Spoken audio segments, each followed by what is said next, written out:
before we dive into this heartwarming story, don't forget to hit that subscribe button, like this video, and turn on notifications. Stories like this remind us that life's most unexpected moments can change everything. A cold night, a fateful encounter. The wind howled through the streets of Chicago like a wounded animal, biting at every exposed inch of skin. Snowflakes swirled in the dim glow of the streetlights, painting the city in shades of gray and blue. Ethan Carter shoved his hands deep into the pockets of his worn-out coat, his breath forming little clouds in the frigid air. Another late shift at St. Mary's Hospital. Another night where the cold seemed to seep straight into his bones. He was used to the exhaustion, the long hours of mopping floors, emptying trash bins, and wiping down surfaces while the world outside slept. The janitorial job wasn't glamorous, but it paid the bills. Barely. Still, he never complained. Life had taught him that survival wasn't about pride. It was about endurance. As he stepped out of the hospital's employee exit, the icy gust hit him like a slap. He hunched his shoulders, bracing against it, when something, or rather, someone, caught his eye. There, on the stone steps leading to the emergency room, sat a woman in pale blue scrubs. She was curled in on herself, arms wrapped tightly around her knees, her entire body trembling. Her dark hair was dusted with snow, her lips tinged an alarming shade of blue. She wasn't dressed for the weather, just a thin jacket over her scrubs, no gloves, no hat. Ethan's steps faltered. He glanced around, half expecting someone to rush to her aid. But the sidewalk was empty. The hospital's automatic doors slid open and closed behind her, indifferent. "Hey," he called out, approaching cautiously. "Are you okay?" She lifted her head slowly, as if the movement took immense effort. Her eyes, sharp, intelligent, but clouded with exhaustion, met his. For a second, she just stared, like she was trying to place him. Then she gave a weak shake of her head. "Just need a minute," she murmured, her voice hoarse. Ethan frowned. She wasn't just tired. She was freezing. He'd seen enough people in Chicago winters to know the signs. Without thinking, he shrugged off his coat and draped it over her shoulders. "You're going to get hypothermia out here," he said. "Let's get you inside." She clutched the coat, gratefully, but didn't move. "I can't." "Why not?" A pause. Then quieter, "I don't work here tonight." Ethan blinked. That didn't make sense. She was in scrubs, sitting right outside a hospital. Was she a nurse from another facility? A patient? Something about her was off. Not just the way she shivered, but the way she held herself, like she was used to being in control, but had momentarily lost her footing. "Look, I don't know what's going on," he said, crouching beside her. "But you can't stay out here. It's below freezing. At least let me call someone for you." She studied him for a long moment, as if weighing whether to trust him. Then, finally, she exhaled. "I just needed air. It's been a long week." Ethan could relate to that. He'd had plenty of long weeks himself. But something told him this wasn't just about work. There was a story here, one she wasn't sharing. "All right," he said, standing. "Then how about coffee? There's a 24-hour diner 2 blocks from here. You'll warm up faster there than sitting on concrete." She hesitated, then nodded. As he helped her up, he noticed the way she winced, like her legs had gone stiff from the cold. She was taller than he expected, her posture straightening once she was upright, as if some instinct kicked in to mask her vulnerability. "Thanks," she said quietly. "I'm Olivia." "Ethan." She didn't offer a last name. He didn't ask. As they walked, the snow crunching under their steps, Ethan stole a glance at her. There was something familiar about her face, but he couldn't place it.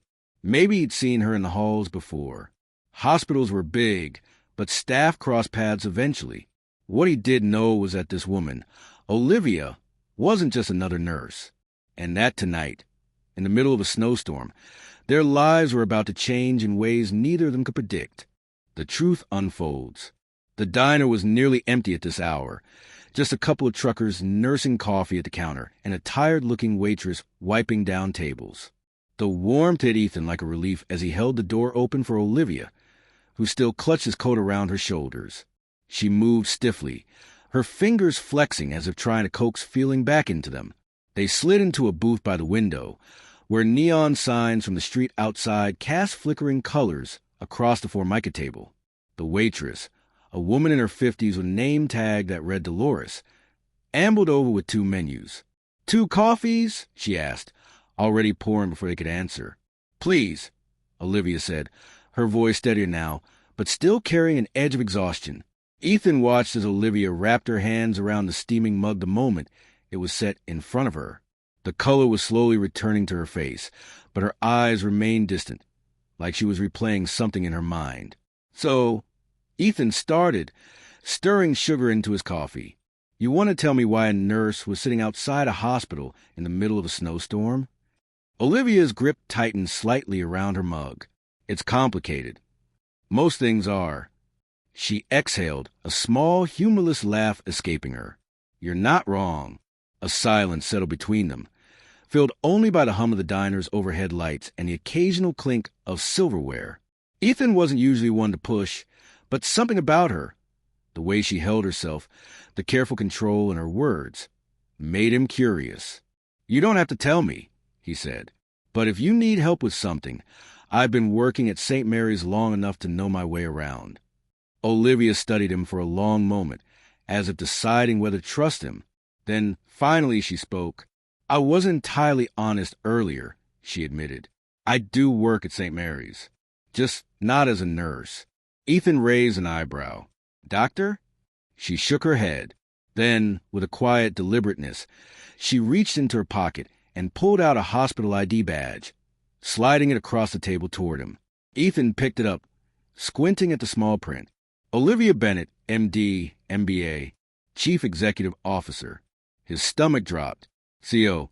He looked up sharply, his mind scrambling to reconcile the woman in front of him, pale, shivering, sitting in a cheap diner with him, with the powerful figure who ran the entire hospital, the one whose name was on memos and policy changes, the one he'd never seen in person, but heard whispers about in the break room. You're... He trailed off, unsure what to say. Olivia retrieved her badge, tucking it back into her pocket. Yeah. Ethan leaned back in the booth, trying to process it. So what were you doing out there? In scrubs? Freezing half to death. She took a slow sip of coffee before answering. I've been working the night shift in the ER for the past 2 weeks. Undercover. Ethan blinked. Why? Because I needed to see the problems for myself. Her voice was low but firm. I can't fix what I don't understand. And no one tells the CEO the truth. Ethan let out a slow breath. That actually made sense. He'd heard enough complaints from nurses and orderlies about decisions made by people in suits who've never set foot on the floor. But to think the CEO had been right there, working alongside them, that's... He hesitated. Pretty brave. Olivia gave a small, tired smile. Or pretty stupid, depending on who you ask. Ethan snorted. Yeah, well, sitting outside in a snowstorm definitely leans towards stupid. She laughed. A real one this time, and something in the air between them shifted. The tension eased just a little. For the next hour, they talked. Or rather, Olivia asked questions, and Ethan answered. About the long hours, the broken equipment, the way night shift staff got overlooked. He told her about the time he'd had to mop the same hallway 3 times in one night, because a supply cart kept leaking saline. About how the vending machines in the staff lounge were always empty by midnight. Small things, but things that added up. Olivia listened intently, nodding occasionally, her fingers tapping against her coffee cup in thought. Then, as the conversation lulled, she glanced at her watch and sighed. I should get going. I have a board meeting in a few hours. Ethan nodded, though a strange reluctance tugged at him. He wasn't ready for the conversation to end. As they stood, Olivia handed his coat back to him. Thank you. For tonight. Most people wouldn't have stopped. Ethan shrugged. You looked like you needed help. She held his gaze for a moment, something unreadable in her eyes. Then she reached into her bag and pulled out a business card, handing it to him. If you ever need anything, she said quietly, call me. Ethan took the card, turning it over in his fingers. Olivia Bennett, CEO. A direct line printed beneath her name. He didn't know it yet, but that small piece of paper would change everything. Because in 3 days, his little brother would collapse at school, and the only person who could save him was the woman standing in front of him. A desperate plea. 3 days passed in a blur of routine. Mopping floors, taking out trash, nodding to nurses as they rushed past. Ethan barely thought about the business card tucked into his wallet. Olivia Bennett was the CEO. He was a janitor. Their worlds didn't overlap. Until they did. The call came at 2:17 p.m., right in the middle of his lunch break. His phone buzzed violently against a break room table, the screen flashing Lincoln Elementary. His stomach dropped before he even answered. Mr. Carter? The school nurse's voice was tight with urgency. It's Noah. He collapsed during gym class. They're taking him to St. Mary's now. Ethan didn't hear the rest. He was already running. By the time he skidded into the ER, Noah was being wheeled past the triage desk, his small body dwarfed by the stretcher, an oxygen mask covering half his face. A doctor Ethan didn't recognize was barking orders. Irregular heartbeat, possible cardiomyopathy. We need an echo stat. Ethan lunged forward. That's my brother. A nurse blocked his path. Sir, you need to wait in. I'm family. The commotion must have carried, because suddenly there was a familiar voice cutting through the chaos. Let him through. Olivia stood at the doorway of the ER, her crisp white coat a stark contrast to the scrubs she'd worn that night in the diner. The staff parted instantly. Ethan's throat closed. Noah, he's all I've got. She was already moving, falling into step beside the gurney. I know. Come with me. For the next hour, Ethan sat frozen in a plastic chair outside the cardiac unit, watching through glass doors as Olivia, Dr. Bennett, worked over his brother with a team of specialists. Machines beeped. Nurses rushed in and out. At one point, someone handed him a clipboard of forms. The numbers under estimated costs made his vision swim. Then, finally, the doors swung open. Olivia pulled off her gloves, her expression unreadable. He's stable. Ethan nearly crumpled with relief. But, because there was always a but, she hesitated. It's hypertrophic cardiomyopathy, the kind that doesn't get better on its own. The floor tilted. He'd heard those words before, years ago when their mom was still alive, when Noah was first diagnosed. Manageable with medication, they'd said, just keep an eye on it. Olivia's next words were careful. He needs surgery. Soon. Ethan's laugh was hollow. We don't have that kind of... I'll approve the financial aid. He froze. Olivia's gaze never wavered. The hospital has a discretionary fund for cases like this. I'll make sure it's covered. For a wild second, Ethan thought he might kiss her. Then reality crashed back in. Why? The question came out rougher than he intended. Because I bought you coffee? Olivia's mouth quirked, but her eyes were deadly serious. Because you were the only person who stopped when you saw someone in trouble. That's the kind of person I want in my hospital. A nurse called her name from down the hall. Olivia turned to go, then paused. There is one condition. Of course there was. She met his eyes. Help me fix what's broken here. The staff trusts you in ways they'll never trust me. Be my eyes on the ground. Ethan glanced through the glass at Noah, now peacefully sleeping, his small chest rising and falling steadily. He knew what his answer would be before he even said it. Tell me where to start. Behind them, the heart monitor beeped on. The turning point. The next 6 weeks passed in a whirlwind of hospital politics and stolen moments in quiet corridors. By day, Ethan still mopped floors and emptied trash bins. But now, he also carried a small notebook in his back pocket, jotting down every complaint, every suggestion whispered to him by night shift nurses and overworked orderlies.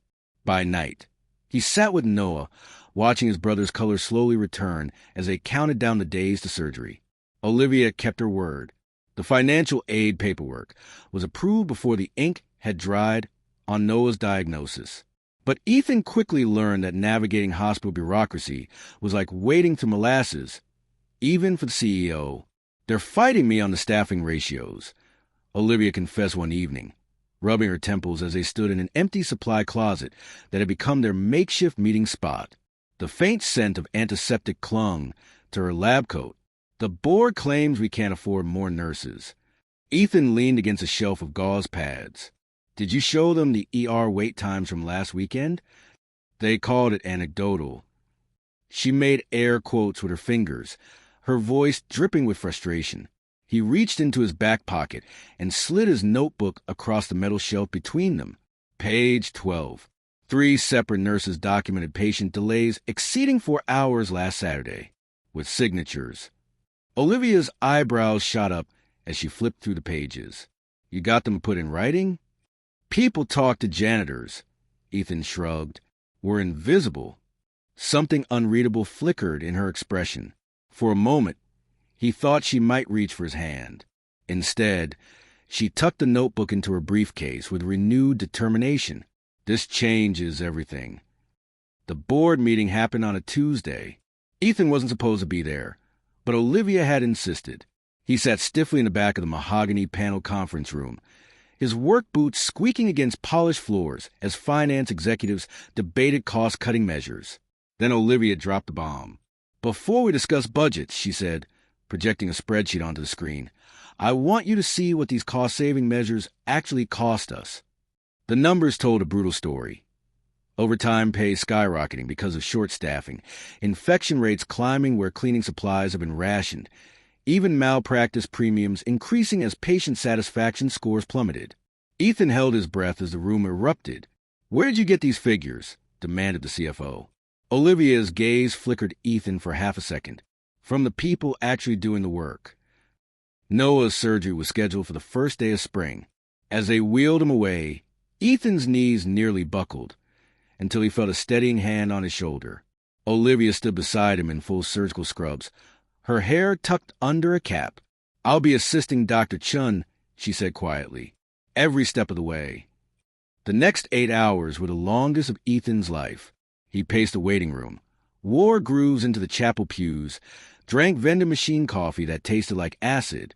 When the doors finally swung open, Olivia's mask was pulled down, revealing a smile that made his chest ache. He's going to be okay. The relief hit him like a tidal wave. Before he could think, Ethan pulled her into a hug, breathing in the sterile scent of her scrubs. For one fleeting moment, she melted against him, then gently pulled back, her cheeks tinged pink.